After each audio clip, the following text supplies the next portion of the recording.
Hello friends, જય શ્રી કૃષ્ણ, જય મહાદેવ, જય અંબે. આજની રેસીપી નાગપાંચમની રેસીપી છે કે નાગપાંચમમાં આપણે ઘણા બધા ઉપવાસ કરતા હોય છે અને ઉપવાસમાં ખીચડી બનાવતા હોય છે. તો એ ખીચડી કયા ચોખાની બને છે અને કેવી રીતે બને છે અને કેની સાથે ખવાય છે, તો એ રેસીપી જોવા માટે મારી YouTube channel Nikiti diaries by Nikita subscribe, like, bell icon દબાવવાનું ભૂલતા નહીં. આજે આપણે બનાવવા જઈ રહ્યા છે ખીચડી. તો આપણે ખીચડી નાગપાંચમમાં જે ખીચડી બનાવવામાં આવે છે તે બનાવવાના છે. તો તમને ખ્યાલ જ છે કે હવે શ્રાવણ મહિનો સ્ટાર્ટ થઈ ગયો છે અને શ્રાવણ મહિનામાં નાગપાંચમ બધા કરતા હોય છે. તો નાગપાંચમમાં કરના ચોખા ખાવાના હોય છે અને ખૂબ જ ઓછા ઇન્ગ્રીડિયન્ટ્સથી બની જતા હોય છે. જે લોકો ઉપવાસ કરતા હોય, એકટાણું કરતા હોય, તો એ નાગપાંચમમાં કરના ચોખા, તેની અંદર તુવેરની દાળ અને મીઠું, બસ. તો તમે જોઈ લઈએ કે કેવી રીતે આ ખીચડી બને. તો એનો માપ તમને બતાવી લઉં. અને આ રેસીપી તમારે જોવાની છે મારી YouTube channel Nikiti diaries by Nikita. તો સબસ્ક્રાઈબ, લાઇક, બેલ આઇકન દબાવવાનું ભૂલતા નહીં. તો આપણે માપ જોઈ લઈએ. આપણે લીધું છે અડધી વાટકી કરના ચોખા. તમે જોઈ શકશો કરના ચોખા આ રીતના આવતા હોય છે. તેણે તમારે 1 થી સવા કલાક પહેલાં એને પલાળી દેવાના હોય છે. જેટલા તમે કરના ચોખા લો એટલી જ તમારે તુવેરની દાળ લેવાની છે. તો આ બંને વસ્તુને તમારે 1 થી સવા કલાક પહેલાં પલાળી દેવાની છે. જે તમે હુંફાળા પાણીમાં પણ પલાળી શકો છો અને નોર્મલ પાણીમાં પણ પલાળી શકો છો.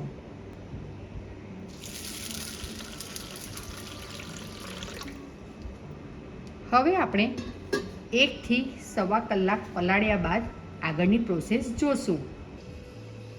આપણા ચોખા અને દાળ પલળી ગયા છે.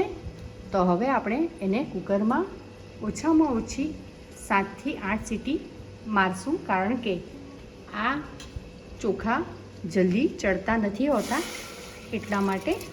હવે આપણે દાળ નાખી દીધી છે. ત્યારબાદ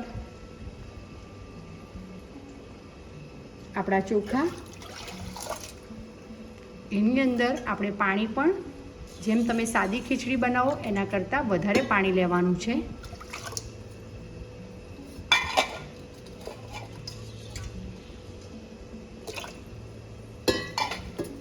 હવે આની અંદર ખાલી આપણે મીઠું જ નાખવાનું છે.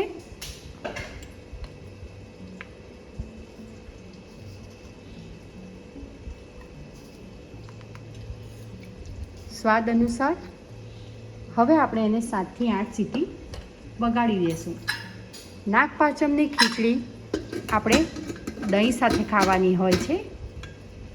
તો કોણ કોણ નાગપાંચમમાં ખીચડી બનાવે છે અને આ રીતે બનાવે છે, તેની સાથે અમુક વ્યક્તિ ચોલૈની ભાજી પણ બનાવતા હોય છે. તો કોમેન્ટમાં જરૂરથી જણાવજો કે તમે ખાલી ખીચડી, દહીં અને પાણીચું એટલે કે કેરીનું બોરિયું અમે કહીએ છીએ સુરતમાં, તમે શું કહો છો.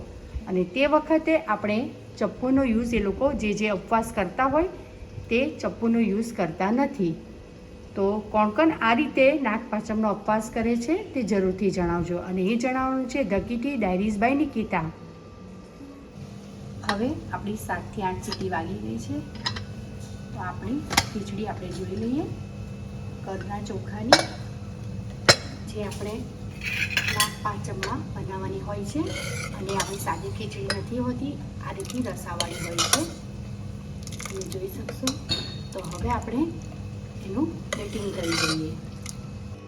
આપણી નાગપાંચમમાં જે ખીચડી આવે છે કરના ચોખાની તે બની ગઈ છે. તો કરની ખીચડી સાથે આપણે દહીં અને મેં તમને કીધું તેમ કે બોરિયું ખાવાનું હોય છે. તો તમે જોઈ લો, આપણી નાગપાંચમમાં કરની ખીચડી, કરના ચોખાની ખીચડી, તેની સાથે દહીં અને કેરીને મીઠામાં, એટલે હળદર અને મીઠામાં આંટીને જે બોરિયું બને છે એને અમે બોરિયું કહીએ છીએ. તો આ 3 વસ્તુ જ જે નાગપાંચમ કરતા હોય તેને ખાવાની હોય છે. તો આ રેસીપી હમણાં 17 તારીખે નાગપાંચમ છે, તો તમે જરૂરથી બનાવજો. અને તમે નાગપાંચમ કરો છો તો કઈ કઈ વસ્તુઓ ખાઓ છો તે કોમેન્ટમાં જરૂરથી જણાવજો.